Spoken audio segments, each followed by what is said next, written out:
88,000 मुनि महात्मा के बीच श्रीमद् भागवत महापुराण कथा में भजन के साथ भक्ति नाच रही थी और उनके साथ ज्ञान वैराग्य भी नाच रहा था। तो ये प्रभाव किसका? सत्संग का। भक्ति मैया लुप्त हो जा रही थी, मृदा हो गई थी, लेकिन सत्संग का ही प्रभाव पड़ा और भक्ति मैया तरुणी हो गई, जवान हो गई।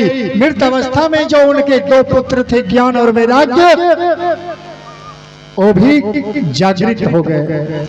आइए माता जी की तरफ से बहुत बहुत दान आया है भगवान के दरबार में। भगवान उनका हर मनोकामना पूर्ण करे।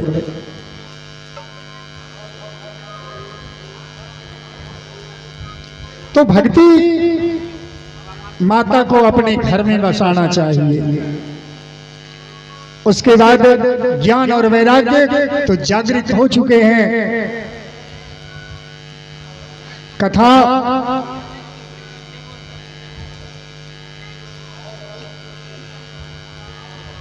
सुनाने के लिए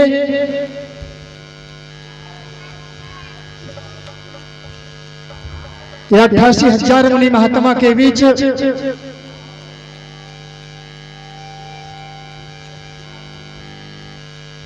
ज्ञान और वैराग्य को जागृत करने के लिए कथा कर रहे थे सनत कुमार जी।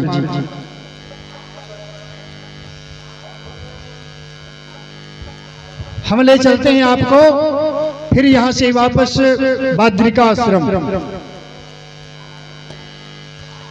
जहां पर 2 भाई नर और नारायण, ये भगवान के अवतार थे और भगवान के 24 अवतार हैं। 24 अवतार का वर्णन आपको सुनाएंगे, लेकिन हम फिर से आपको लेकर चले गए ऊंचे पहाड़ पे जहां बद्रिका आश्रम है।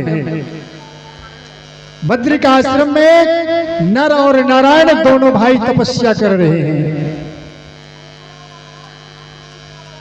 नर और नारायण दोनों भाई तपस्या में बैठे हुए हैं। आप अगर बद्रिका आश्रम जाएंगे तो आपको देखने को मिलेगा कि बद्रिका आश्रम के दोनों तरफ एक बाएं तरफ भी और दाएं तरफ भी बड़े बड़े पहाड़ हैं और वो पहाड़ नर और नारायण हैं, तपस्या में बैठे हुए हैं।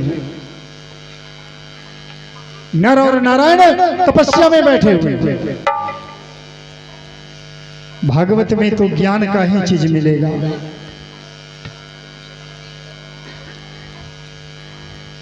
एक सहस्त्र कवच नाम का राक्षस था। सहस्त्र मतलब हजार कवच उनके शरीर में था और बड़े बलशाली था। उनको मारने वाला इस धरती पर कोई नहीं था। वो देवताओं को ललकारता था, अगर है कोई तो या हमसे युद्ध करने के लिए। बताइए, जिनको 1000 कवच हो उनका नाम ही था सहस्त्र कवच। देवताओं को ललकारता था, है किसी को हिम्मत तो आओ हमसे युद्ध करो।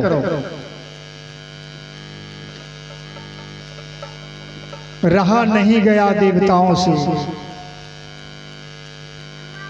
नर और नारायण को पता चला कि धरती पर ऐसे राक्षस हैं जिनके पास 1000 कवच है, उनको कोई मार नहीं सकता था। और ब्रह्मा जी का वरदान था उनको, जो एक कवच उनका तोड़ेगा वो 1000 वर्ष तक तपस्या करेगा, तब एक कवच टूटेगा उनका। भला कौन पार पाएगा उनसे? नर और नारायण कितने वर्षों से तपस्या कर रहे थे भगवान का बैठ करके। दोनों भाई में विचार हुआ कि भैया धरती पर ये सहस्त्र कवच नाम का जो राक्षस है ये बहुत घोर अन्याय कर रहा है और हम दोनों भाई के सिवाय इनको कोई मार नहीं पाता था। चलिए, दोनों भाई ने विचार किया, जितने दिनों से तपस्या किया था, पहले नारायण गए युद्ध करने के लिए। नारायण युद्ध करते करते अपने 1000 वर्ष तपस्या का समय काट करके एक कवच तोड़ दिया। फिर नारायण तपस्या करने के लिए चले गए और नर चले आए युद्ध करने के लिए सहस्त्र कवच नाम के राक्षस से। अब नर युद्ध कर रहे हैं, अपने 1000 वर्ष का तपस्या का जो उनको बल था, उस बल से उन्होंने एक कवच को तोड़ दिया। इस तरह से बारी बारी से दोनों भाई तपस्या कर रहे थे, कोई लड़ रहा था, कोई तपस्या कर रहा था। लड़ते लड़ते दोनों भाई क्या किए, सहस्त्र कवच का 999 कवच तोड़ दिए। एक कवच रहा उनके पास, मात्र एक कवच रहा। कहा ना, जब जब होई धर्म की हानि, बढ़ई असुर अधम अभिमानी, तब तब धर प्रभु मनुज शरीरा, हरहि दुख सज्जन के पीड़ा। जब जब धर्म की हानि होती है तो परमात्मा स्वयं अवतार लेकर के चले आते हैं। देखिए, उस तरह से नर और नारायण युद्ध करके सहस्त्र कवच का 999 कवच तोड़ दिया, मात्र एक कवच बचा। अब सहस्त्र सोच रहे हैं, जिन्होंने 999 कवच तोड़ सकता है तो एक कवच रह जाएगा क्या? अब हम नहीं बचेंगे। सहस्त्र कवच के पास मात्र एक कवच रहा और वहां से भाग करके सूर्य भगवान में समाहित हो गए। सूर्य भगवान में जाकर के सहस्त्र कवच समाहित हो गए, बच गए। तो इधर दुर्वासा ऋषि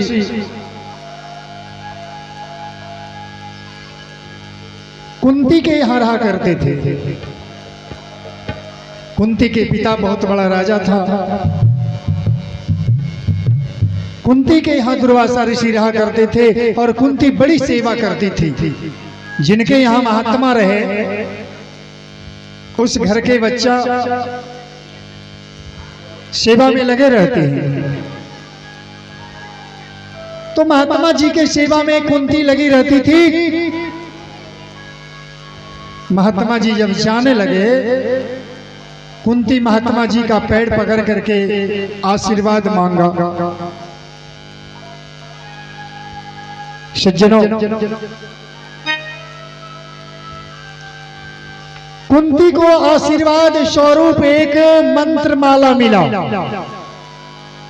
गुरु के द्वारा कुंती को एक मंत्र माला मिला कि बेटी जाओ, तुम जिनको आह्वान करोगी इस माला का जाप करके जो चाहोगी वह मिल जाएगा, वह प्रकट हो जाएगा। इतना कह करके गुरु वहां से चल दिए।